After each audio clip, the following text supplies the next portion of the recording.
अस्सलाम वालेकुम। आप देख रहे हैं YouTube channel news views with Jain शेर जैनुल आबिदीन के साथ। व्यूअर्स, आज मेरी खिदमत है आपके पास खबरों और तज्जियों के साथ। आज जो है वो जुल्फकार अली भुट्टो, जो कि 2011 में आसफ अली जरदारी उस वक्त सदर थे, उन्होंने सुप्रीम कोर्ट में एक दरखास्त दायर की थी सदारती रेफरेंस के जरिए के जुल्फकार अली भुट्टो की जो फांसी है उसको कल अदम करार दिया जाए। लिहाजा ये है कि सुप्रीम कोर्ट इसमें नजरसानी करे। आज इसमें फैसला आ गया है। फैसला आप कह सकते हैं कि ऐसा भी नहीं है कि अदालत ने जो हाई कोर्ट का फैसला था बाद अज़ां सुप्रीम कोर्ट का जो अपील थी उसको बिल्कुल मुस्तरद करार दे दिया है। अदालत ने chief justice of Pakistan justice Qazi Faez Isa ने उसमें ये रिमार्क्स देते हुए फैसला सुनाया है कि उस वक्त जो भुट्टो के खिलाफ ट्रायल चलाया गया था, कानून के मुताबिक इंसाफ नहीं किया गया। ये मुख्तलिफ फैसला सुनाते हुए उन्होंने कहा है कि हम बहुत सारी कानूनी निकात को देखते हुए इस सजा को कलअदम करार नहीं दे सकते। बहरहाल ये है कि उस पे जो फेयर ट्रायल का हक भुट्टो को मुकम्मल तौर पर नहीं दिया गया था, ये हम जरूर कह सकते हैं। जो हमारी गलतियां हैं हम उस पर नजरसानी जरूर कर सकते हैं और ये एक अच्छी रवायत है कि हम अपनी गलतियां माने और आला अदलिया को और सुप्रीम कोर्ट को भी अपनी गलतियां माननी चाहिए कि उनके बाज़-औक़ात जो फैसले होते हैं वो उस वक्त कानून के ऐन मुताबिक दिए हुए नहीं होते। यानी कि बादी नजर में आप यही कह सकते हैं ना कि चीफ जस्टिस ने रिमार्क्स दिए। अब उसमें एक चीज उन्होंने बयान की कि उस वक्त जुल्फकार अली भुट्टो को सदारती रेफरेंस के हवाले से सुप्रीम कोर्ट पाकिस्तान ने फैसले में कहा कि पाकिस्तान के आईन और कानून के मुताबिक इंसाफ की फराहमी अदलिया का फर्ज है। बतौर जज हमारा फर्ज है कि सबके साथ कानून के मुताबिक बिला खौफो रगबत इंसाफ करे। हमारी अदालती तारीख में ऐसे कुछ मुकदमात हैं जिनके बारे में हम समझते हैं कि खौफ की बुनियाद पर फैसले दिए गए। चीफ जस्टिस का इसमें मजीद कहना था कि अदलिया का काम इंसाफ की फराहमी है। तारीख में ऐसे मुतअद्दिद मुकदमात हैं जिनमें दुरुस्त फैसले नहीं हुए। माजी की गलतियों के अजाले के बगैर दुरुस्त सिमत में नहीं जाया जा सकता। जिस सवाल पर मामूलत नहीं मिली इसका जवाब नहीं दे सकते। अदालती मुख्तसर फैसला सुनाए जाने के वक्त चेयरमैन बिलावल भुट्टो जरदारी के आंखों में आंसू थे, रो रहे थे। फैसला सुनाया जा रहा था। चीफ जस्टिस ने यह भी कहा रिमार्क्स में कि रेफरेंस में 5 सवालात उठाए गए थे। जुल्फकार अली भुट्टो को आइन के मुताबिक फेयर ट्रायल का मौका नहीं मिला। भुट्टो के ट्रायल में बुनियादी हक पर भी अमल नहीं किया गया।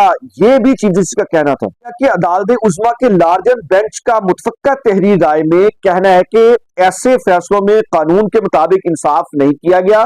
खुद इत्साबी के लिए इंतहाई आजिज़ी से माजी के गलत इकदाम और गलतियों का सामना करना चाहिए। माजी की गलतियों को तस्लीम किए बगैर दुरुस्त सिमत में नहीं जाया जा सकता। आर्टिकल 186 के तहत किसी भी अवामी मफाद से मुतल्लिक कानूनी सवाल पर सदारती रेफरेंस पर राय देना होती है। सुप्रीम कोर्ट के लार्जर बेंच ने मुतवक्का तहरीर राय में कहा है कि हमारे सामने सवाल था कि साबिक वजीर आजम जुल्फकार अली भुट्टो को शफाफ ट्रायल मिला, ड्यू प्रोसेस और फेयर ट्रायल के तकाजे पूरे किए गए। सदारती रेफरेंस से फौजी आमर जियाउल हक की हुकूमत में भुट्टो की सजाए मौत के ट्रायल को जांचने का मौका मिला है। इसके अलावा मुतवक्का तहरीर राय में यह भी कहा गया कि सदारती रेफरेंस भुट्टो की सियासी जमात के दौरे हुकूमत में दाखिल किया गया। ईरान हुकूमतों समेत दीगर सियासी जमातों की हुकूमतें आई लेकिन किसी जमात ने रेफरेंस वापस नहीं लिया।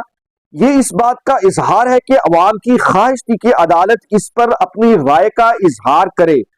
सुप्रीम कोर्ट ने मुतवक्का तहरीरी राय में कहना था कि मुल्क के बड़े कानूनी माहिरीन की मामलत से अदालत अपनी मुख्तसर राय देती है। लाहौर हाई कोर्ट और सुप्रीम कोर्ट में कार्रवाई आइन में दिए गए बुनियादी हकूक आर्टिकल 4, 9 और 10(1) के मुताबिक नहीं थी। आइन और कानून में ऐसा कोई मैकेनिज्म मौजूद नहीं कि इस इख्तियार समात में भुट्टो फैसले को कलअदम करार दिया जाए। मुतफक्का राय में कहा गया है कि भुट्टो केस का फैसला सुप्रीम कोर्ट से नजरसानी मुस्तरद होने के बाद फाइनलिटी इख्तियार कर चुका है। ये सवाल कि क्या ट्रायल के दौरान जो मवाद और शवाहिद पेश किए गए इनकी बुनियाद पर भुट्टो को सजाए मौत दी जा सकती थी। ये सुप्रीम कोर्ट का मुशावरती इख्तियार समात है। इस इख्तियार समात के तहत अदालती शहादतों के दोबारा जायजा लेकर फैसले को कलअदम करार नहीं दे सकती।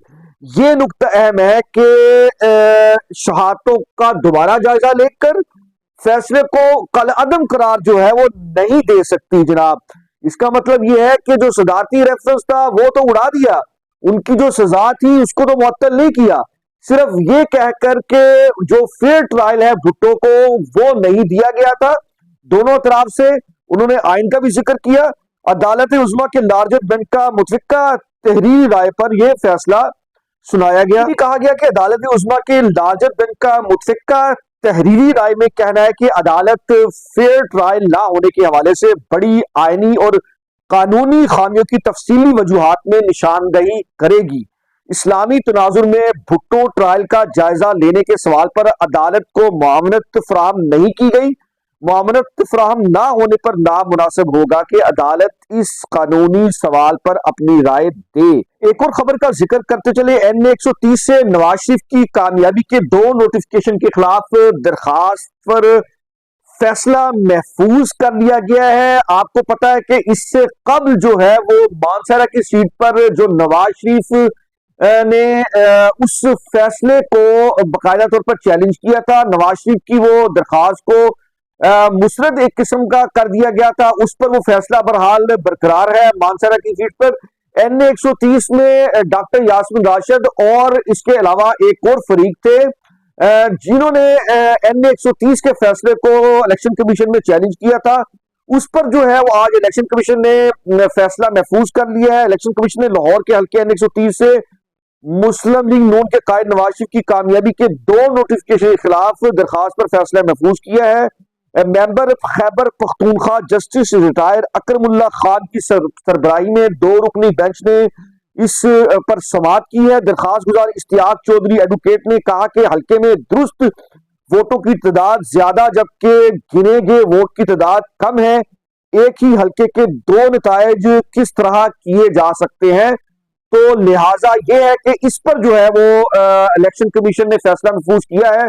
अब देखना यह है कि NA 130 क्या नवाज शरीफ से जा सकती है, नहीं जा सकती, इसमें कानूनी सुकनत क्या है वो भी आपसे जरूर जिक्र करेंगे। आज चौधरी परवेज इलाही फर्दे जुर्म से बच गए। चौधरी परवेज इलाही के वकला ने अदालत में रोला डाल दिया है। एंटी करप्शन अदालत के जज ने जब चौधरी परवेज इलाही, मोहम्मद खान भट्टी समेत 4 मुलजमान पर फर्दे जुर्म आयद कर दी तो साथ ही कह दिया कि जनाब हमें जो नकूल फराहम की गई है, चूंकि इसमें अदालती कार्रवाई होती है, सबसे कबल चलान पेश किया जाता है। आपको पता है कि फिजिकल रिमांड चलता है, फिजिकल रिमांड के बाद जुडिशियल रिमांड चलता है। अब उनका जो है वो जुडिशियल रिमांड चल रहा है, उसके बाद जुडिशियल रिमांड के बाद तफ्तीशी रिपोर्ट जमा कराई जाती है। तफ्तीशी रिपोर्ट के बाद चलान जो है वो अदालत में जमा करवाया जाता है। चलान के बाद उस चलान की नकूल जो है वो वकला को, फरीकैन को, यानी कि तमाम मुलजमान को और वकला को देनी होती है। वो नकूल जब तक नहीं देंगे, मुहैया नहीं करेंगे, या जब तक जो है वो अदालत में मुलजमान पेश नहीं होंगे, तब तक अदालत फर्द जुर्म आयद नहीं कर सकती। लेकिन ये है कि उनको नकूल फराहम कर दी गई थी और आज अदालत ने फर्द जुर्म की कार्रवाई रखी हुई थी। अदालत ने आज तलब भी कर रखा था चौधरी परवेज इलाही को। चौधरी परवेज इलाही को गुज़श्ता समाअत में जो है वो पेश नहीं किया गया, ये कह करके वो बीमार है। लिहाजा ये है कि आज जब चौधरी परवेज इलाही को पेश किया गया तो चौधरी परवेज इलाही तकरीबन 2 अदालतों में उनको पेश करना था। एहतसाब अदालत में भी, एहतसाब अदालत के जज का भी हाल सुनाते हैं कि एहतसाब के जज अली जुल्कुनैन आज भरमी का इजहार कर दिया कि आपने मजाक बना रखा है, आप इतनी लेट जो है वो मुलजमान को पेश करते हैं,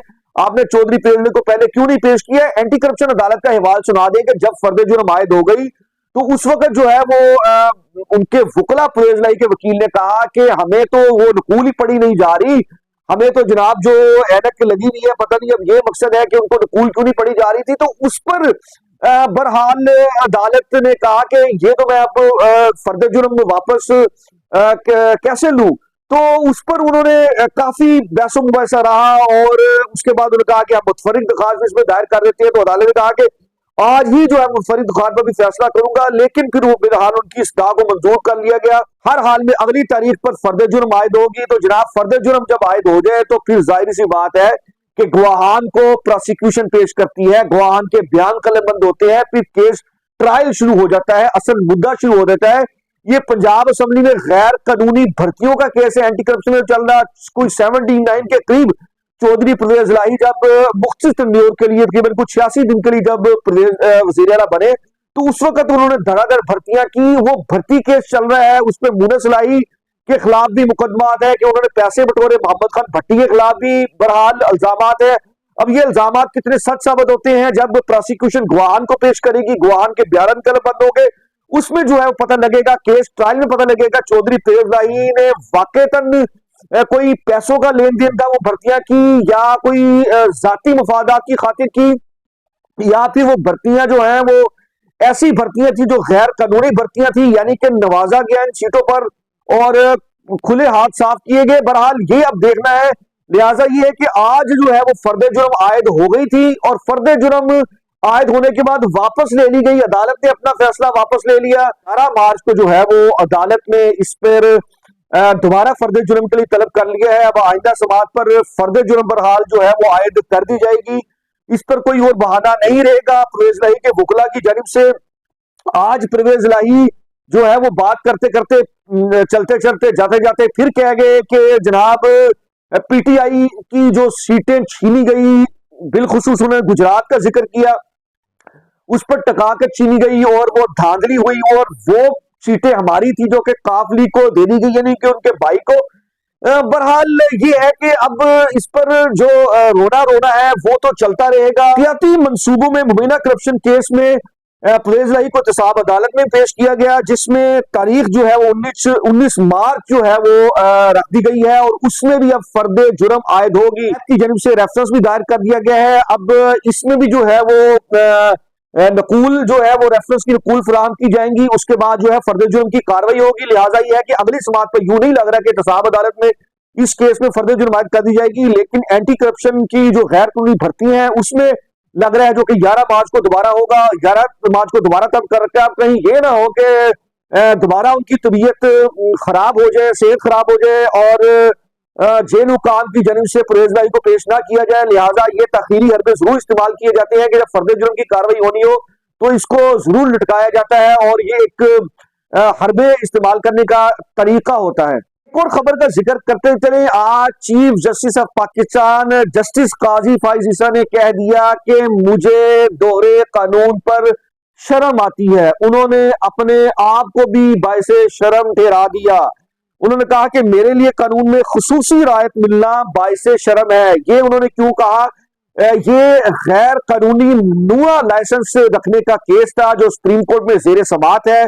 इसकी मेरा ख्याल है कोई तीसरी जो है वो समात थी। इस पर चीफ जस्टिस ने कहा कि बाकायदा तौर पर मुझे भी क्लैशनकोफ का लाइसेंस में शामिल कर लिया गया और क्लैशनकोफ का लाइसेंस दे दिया गया, हालांकि मैंने तो क्लैशनकोफ के लाइसेंस के लिए अप्लाई नहीं किया था। और ऐसे बहुत सारी चीजें देखने में आती हैं कि गैर कानूनी लाइसेंस सियासतदानों की तरफ से, स्कूलों के बाहर गार्ड की तरफ से, जो बड़े जिसे कह लें कि बड़े मराहत वाले स्कूल हों, जो बड़े बड़े ब्रांचों वाले स्कूल हों, उनके बाहर गार्ड खड़े होते हैं। जो गरीब बच्चों के पढ़ने वाले स्कूल होते हैं या जो ज्यादा अफोर्ड नहीं कर सकते, उनके बाहर तो गार्ड ही खड़े नहीं होते। क्या उनकी जान को तहफ्फुज नहीं होता? और जब आईजी पंजाब के काफिले जाते हैं तो उसमें बड़ी बड़ी गाड़ियां साथ जाती हैं और असले इस तरीके से पकड़े होते हैं। बहरहाल वो तो एक सिक्योरिटी रिस्क होता है, इसमें बहरहाल चीजें से बात की, लेकिन उन्होंने कहा कि मुझे भी शर्म आती है कि मैं कानून से इस्तिस्ना हासिल करूं या फिर ये है कि डबल फेस हो कानून का। उन्होंने रिमार्क्स में कहा कि ममनूना असला लाइसेंस रखने की कैटेगरी में मेरी इजाजत के बगैर मेरा नाम भी शामिल किया गया। मेरे लिए कानून में खुसूसी रायत मिलना बाइसे शर्म है। इस पर 3 रुकनी बेंच जो है वो गैर नुमा असले पर केस की समाअत कर रहा है, जिसमें कि जस्टिस मुसर्रत हलाली भी शामिल है और जस्टिस मोहम्मद अली मजहर भी शामिल है। जस्टिस मुसर्रत हलाली ने कहा कि क्या पार्लियामेंट में भी अरकान को इजाजत है कि वो अपनी टेबल पर असला रख सकते हैं? जस्टिस मोहम्मद अली मजहर ने कहा कि शादी की तकरीबात में भी असले की नुमाइश की जाती है, बेदरीक की जाती है, फायरिंग की जाती है, कोई रोकने टोकने वाला नहीं। यानी कि चीफ जस्टिस ने यहां तक भी कहा कि क्लैशनकोव कोई खिलौना या कंगी नहीं होती। आज सूबाई काबीना में वजारतें दी जा रही हैं। आज बहरहाल उसकी जो है वो हलफ बर्दारी भी है। उसमें वफाक में अहम वजारतों की बाकायदा तौर पर वजीर आजम पाकिस्तान शहबाज शरीफ ने मुशावरत कर ली है। आपको हम इसमें ब्रेकिंग देते चलें कि वजारतें जिन दी जा रही हैं, मेरी एक खबर के मुताबिक उस पर जो है वो मोहम्मद औरंगजेब को वजीर खजाना जनाब बनाया जा रहा है, इसहाक डार को नहीं। ख्वाजा आसिफ को वजीर दफा, पहले भी वजीर दफा रह चुके हैं, इसहाक डार को वजीर खारजा बनाने का इम्कान है। एहसन इकबाल को मनसूबा बंदी और तरक्की और निजकारी की वजारतें, जबकि अता तारक को वजीर इत्तलात और नशरियात का कलमदान सौंपे जाने का इम्कान है। राना सनाउल्लाह को मामले खसूसी बराए दाखिला, शमशाद अख्तर को मामले खसूसी बराए खजाना बनाए जाने का इम्कान है। अमीर मकाम को वजारत आबी वसाइल, मुसद्दक मलिक को पेट्रोलियम और तवानाई का कलमदान मिलने का इम्कान है। एमक्यूएम के रहनुमा मुस्तफ़ा कमाल को साइंस और टेक्नोलॉजी, फैसल सब्जवारी को पोर्ट्स एंड शिपिंग और फारूक स्टार को वजारत ओवरसीज सौंपे जाने का इम्कान है।